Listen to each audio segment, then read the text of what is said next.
I just give them everything they want back to back. So they look out, they look here, they look here, they look here. There's nothing to hold me. They look everywhere. There was nothing at all to hold me.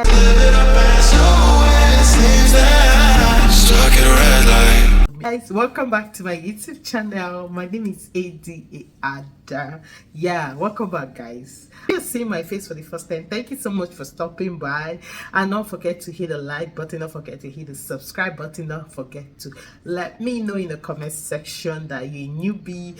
And if you're my OG, one of those who has always stood by me, come rain, come sunshine, guys, thank you. So in today's video, like the caption says, how I got my visa approved in 20 days. So I want to spill, like I'm about to spill, dish it out for you guys. So grab your pen, your pencil, grab a popcorn, grab some Coke, grab anything you can think of. Sit back, relax, and let's get rolling, because you're about to learn one or two things, and you're about to, get the the secret of getting visas approved without having to pay for it. This information is a secret to so many agents, but I'm about to give it to you guys for free of charge. So relax, that's why I'm here.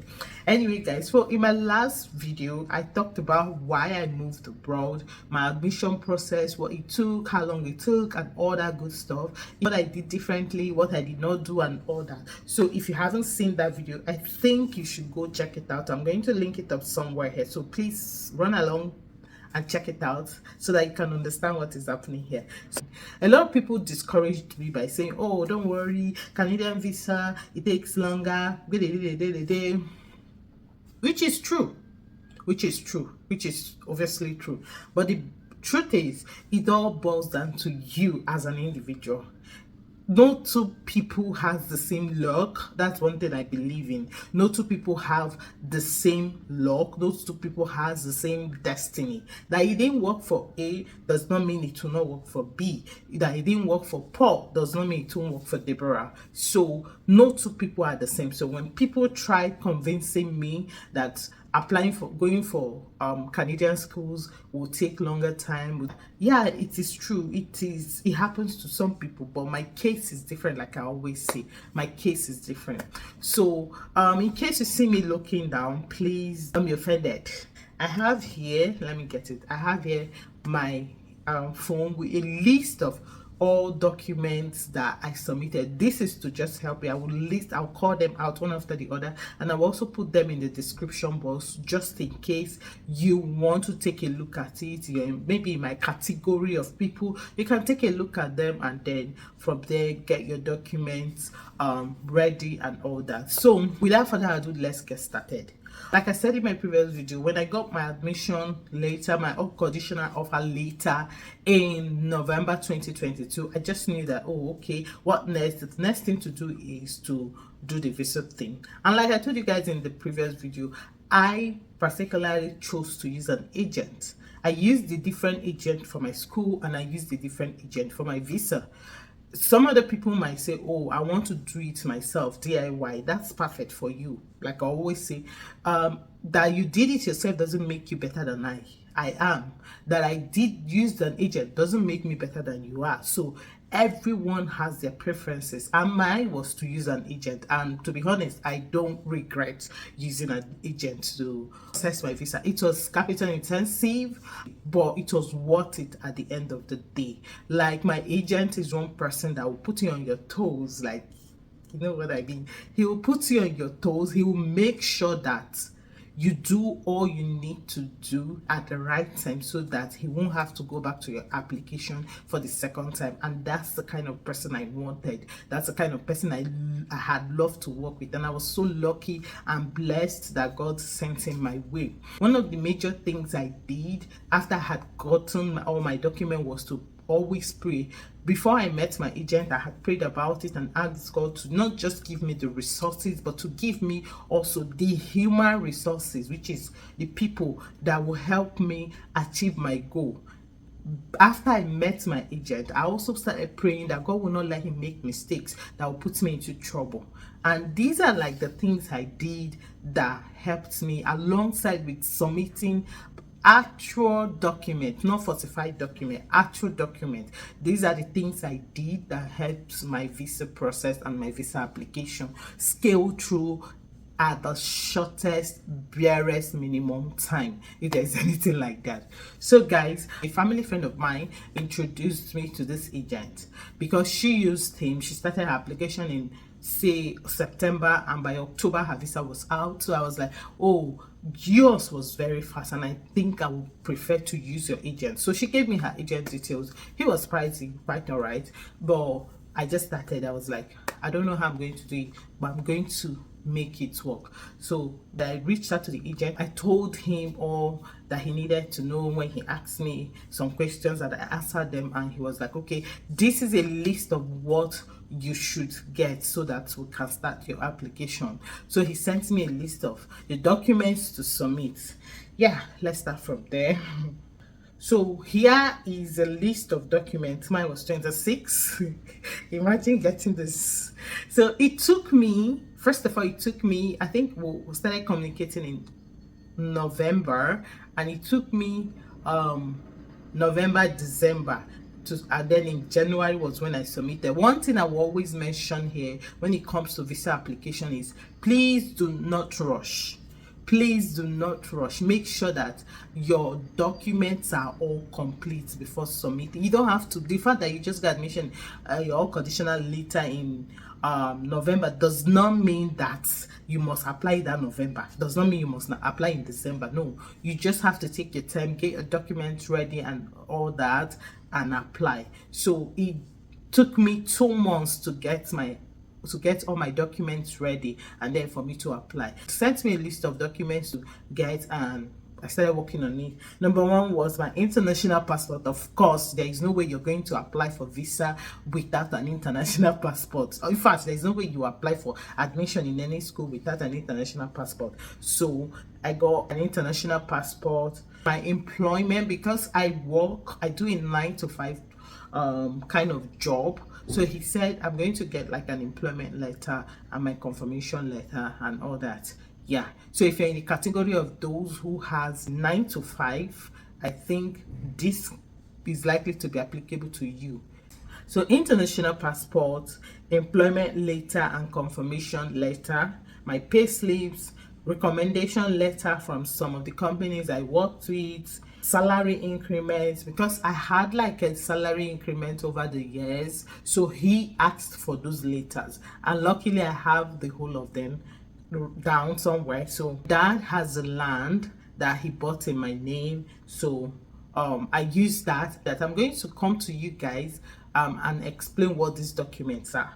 So bank statements, gift deed, letter, I will explain all that gradually, birth certificate and name, letter of admission, which is my unconditional letter of admission, payment receipt of my school fees which I've paid, letter of introduction from my company, school transcripts, Nysc certificate, school degrees, which is my BSc and all that, copy of my WAEC, copy of my CV, copy of any online certification I've done.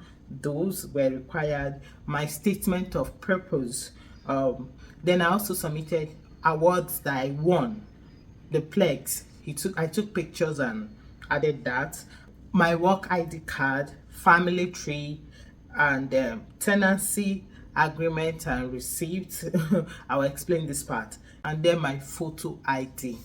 These were the list of documents I submitted. So I'm going to take them category by category and explain what all these documents represent and what they mean. So for my education, all the documents I needed was my WAEC certificate, my BSc certificate, my Nysc certificate, my school transcripts, unconditional offer letter from the school, payment receipt that to show that I've paid my school fees based on the admission that was given to me, my statement of purpose, international passport, and my CV. These are like this in the school categories. the documents I needed to submit for my education to prove that, oh, I had like a background somewhere I was coming from. I did not wake up and say I want to come and apply to this school. These were the documents I submitted for my education. Then for my employment section, I submitted my employment letter and confirmation, pay slips, salary increment letter, recommendation letter from some companies I had worked with, introduction letter, plaques from my office awards, work ID, my work identity card. Yeah, those are the things I submitted for my employment section. Then for my family section, which serves as my home ties, this is where I submitted the land property my dad had in my name. Next thing, birth certificate and NIN of every member of my family. And then I submitted a family tree. This family tree is like a diagram showing every member of my family, how we, my father, mother, me, my siblings and all that. So a family tree was also attached. Another document I submitted was a tenancy agreement and receipt. Now my dad has a house, like a property where we have tenants in it. Let me tell you guys this one, but I said that I am the owner of the house and I am the owner of the property, and those tenants living there pays me. So I added so that the thing will get weight. So this is what I did. Submitted this as a home tile, as part of my home tiles and family whatever, so that it will show that I have another source of income at home that is paying me while I'm schooling. I'm getting money from that other part, if you understand what I mean. So that's the whole essence of submitting this particular document. Yeah, I think that's it. Okay, let me list it again. The land document my dad had in my name, birth certificate and name for all family members, family tree, tenancy agreement and receipt. So for my proof of fund, I had a USD account where I had been saving money for the longest time. So for my proof of fund, I submitted the USD account statement. I also submitted the gift deed letter to show that my sister had given me a lump sum of money. This gift deed was the fact that my sister sent me a certain amount of money, like she dashed me money from her business account. She had to give me like a gift deed letter to explain that, oh, this lump sum in my account did not just appear from anywhere. It came as a gift from my sister, and she got it from her business, which is a skincare brand. That's why she sent the money to me from her business account. Also, the gift deed letter was not just written, it was written by her and sent to a lawyer to notarize it. That makes it an official and a legal document. So the minute you just write the gift deed without getting a lawyer to notarize it, I don't know if IRCC will accept it, but this is what we did. Since she sent me the money, she wrote the gifted letter and sent it to our family lawyer, and she notarized it and sent back to us. That became a legal binding document. Now let me tell you something. In the gift deed letter, she explained that I'm her family member. She's giving me the money to support me without expecting anything in return. So the letter has to state who you are, why you're being given the money, and what is expected at the end. If you're applying for visa and someone is giving you like a lump sum, I think the person needs to do like this gift deed. This is to explain to IRCC why the lump sum was in your account, or why the lump sum entered into your account. Else they will look at it as fraudulent, or something that you falsified by borrowing money to put in your account just for visa processes, if you understand what I mean. Then my Access Bank account statement.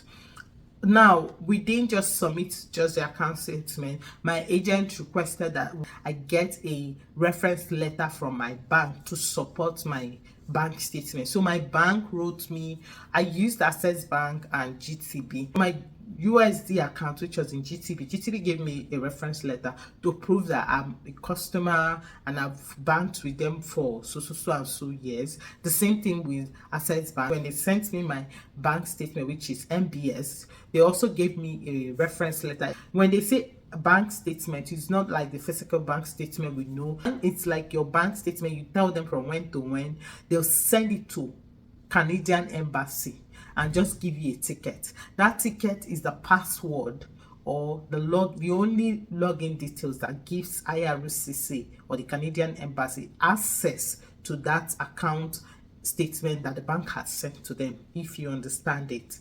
Meaning you're not bringing hard copy to scan, you're not bringing soft copy of your bank statement to send to them. No, the bank sends directly to IRCC your bank statement and give you a ticket. The ticket is among the documents you submit during your visa application, which the IRCC will use or the Canadian Embassy will use to access the account statement that your bank had sent to them, if you understand it. So that is what happened in my proof of fund area. And also the tenancy agreement and receipt also reflected. My agent also mentioned it in my statement of purpose to say that, oh, I'll be getting money from there. So that sounds like something that can be giving me money on a yearly basis while I school in Canada, if you get what I mean. Another thing I submitted was photo ID. So these are generally all the documents I submitted. Like I mentioned to you guys, I will leave them in the description box so you can take a look at it. So when I had gathered these documents and gave to my agent, he compiled it. He sent me the IRCC form. He downloaded it and sent to me. I filled it. After filling it, I sent it back to him. So he compiled this whole documents that I had mentioned and then submitted it for my visa application. After submitting it, guys, we waited. I think same day he submitted it. The same day he submitted it around 1 in the afternoon. Before evening, I was asked to go for my biometrics. Now, because biometrics, I wasn't going to do it in Port Harcourt. I decided to go to Abuja. I had to book for biometrics and medical at the same time. This way, I did my medical up front. I went, had my biometrics done, did my medicals, sent everything that was given to me for my biometrics and my medical, and sent it to my agent. One thing I know with IRCC is that transparency matters a lot. I was pregnant at that time, and on a normal day, people will say, oh, your pregnancy is not showing, please don't mention it. But my agent and I thought about it and we felt it was a good thing to mention, so we mentioned it. Even when I got to IOM, where I was supposed to do my medicals, they asked, if you know you're pregnant here, please indicate. I was #1 person that raised my hand, and people were looking at me because then pregnancy never did show. So they were wondering, where is the pregnancy? And I was even to think that I was even 4 months gone at that time.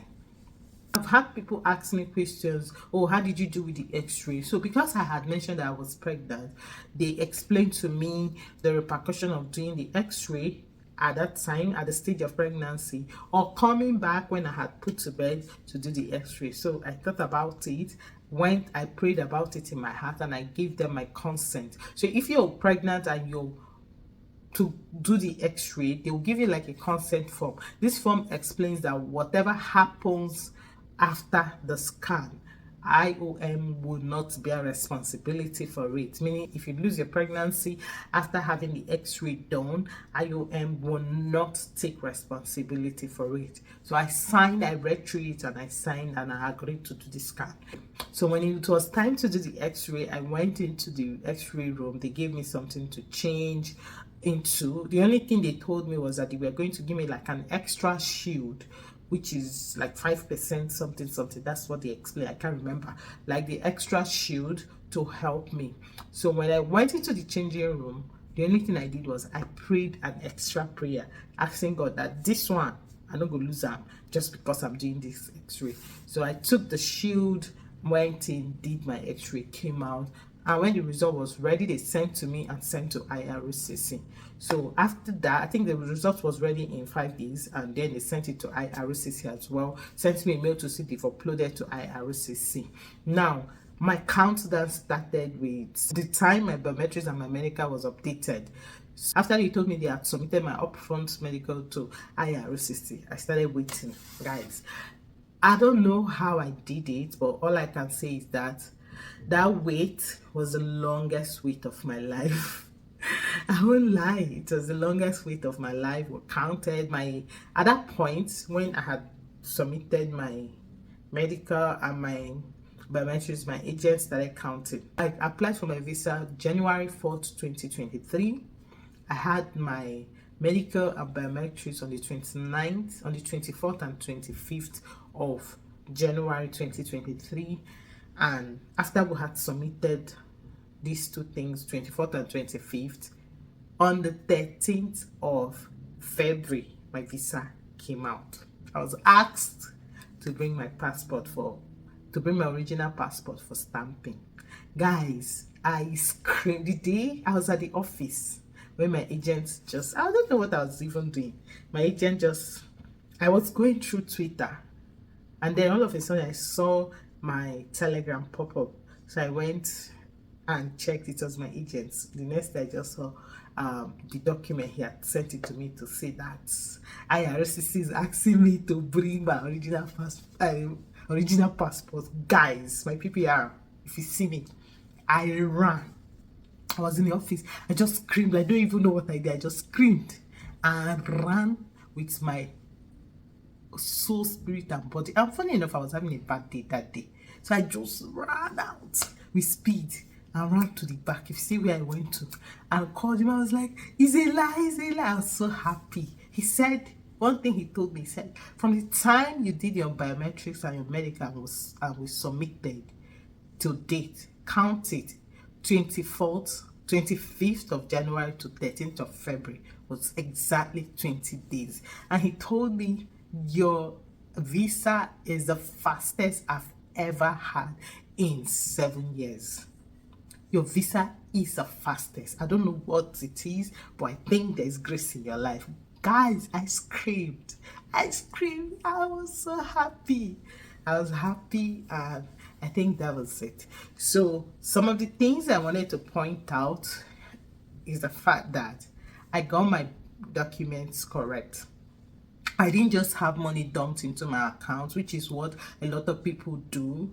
I had money dumped into my account by my sister with an explanation why she did that. So if you're applying for Canadian visa, one thing they look at is your proof of fund is very important to them. Your home ties is very important to them, because they expect that by the time you're done schooling, you should go back to your home country. So your home ties is very important. That's why a lot of people will apply and they will get refusal. And what is written there is that you don't have enough home ties to make us believe that you can go back to your home country when you're done. Some other people, it's the money. They say your money is not insufficient, or they tell you they don't understand how. In fact, once they see lump sum in your account and there is no reasonable explanation why it's there, you're going to get a refusal. So these are like the things I did differently that made my visa application, go through in the shortest time. Then me doing like a medical upfront was another thing I did differently that made my visa, instead of doing biometrics and then going back to Port Harcourt to wait for them to ask me to go do medicals, and then I'll carry myself to go and do medicals. No, I just give them everything they want back to back. So they look out, they look here, they look here, they look here. There's nothing to hold me. They look everywhere. There was nothing at all to hold me. And then I was transparent to say, oh, I'm pregnant too, in case you people want to look at that area as well. So everything I did with transparency. And luckily, God coming through for me, I got an approval in the shortest time without even stress. So these are just it.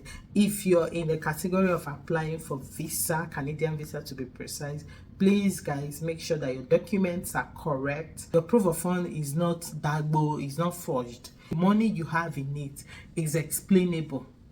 Yeah. Also make sure that you have enough home ties so that they won't tell you don't have something to bring you back home. I used my family, my mom, my siblings, the land property, the tenancy agreement stuff to do as home ties. Then for my job, if you're one that works, that do a 9 to 5, make sure that you have documents to prove that you've been working. I had worked for over 10 years, so I had all my documents from my office, awards and everything, all intact to prove that, oh, I have a work history and that's why I made the money in my account and all that. So these are the few things I wanted to point out to you guys. Make sure your documents are all correct. Make sure you have enough home tiles. Make sure that you're transparent enough when it comes to your proof of fund. And if there's any lump sum, please do well to explain it. And yeah, something else I wanted to explain to you guys is, you know, I've heard people say, oh, how much do I need in my accounts? Now I can't tell because Naira is fluctuating like mad person.